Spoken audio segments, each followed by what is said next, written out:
යාළුවනේ සුබ දවසක්. ඉතින් ඔන්න අද මම කිරියම්මවල් පොතට ඇවිල්ලා ඉන්නවා.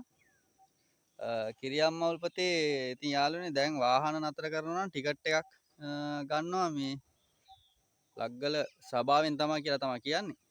කිරියම්මවල් පොතේ ටිකට් එකක් ගන්නවා වාහන පාක් කරලා තියෙනවට මම ඔයාලට පෙන්නන්නම්.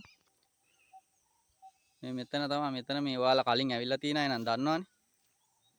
ඉතින් මෙතන වාහන පාක් කරලා කිරියම්මවල් පොතට යනවනම් කීයද මම ටිකට් එක? බයිසිකල් 50යි. බයිසිකල් 50යි. ඔව්. වීල් වීල් 50යි. ආයෙ අනිත් ලොකු වෑන් වලට 100යි. වෑන් වලට 100යි. කොහෙන්ද ටිකට් එක බා? මේක තමයි අතින් යාළුවනේ ටිකට් එක. දවසින් දවසට මාරු නඩියුටිය නේ. ඔව්.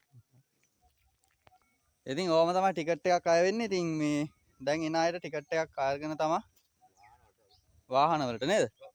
වාහන මෙතන දාලා යන්න පුළුවන්. සතියක් විතර නේද පටන්ගෙන?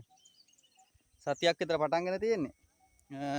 ඉතින් ඔයාලගේ අදහස් දක්වන්න ඉතින් මේ මම දැනුවත් කරන්න තමයි ඔය වීඩියෝ එක කරන්නේ. ඔයාලට කිරියම්මල් පොතේ මේ ටිකට් එකක් අය කරන වාහන අතර කරන්න.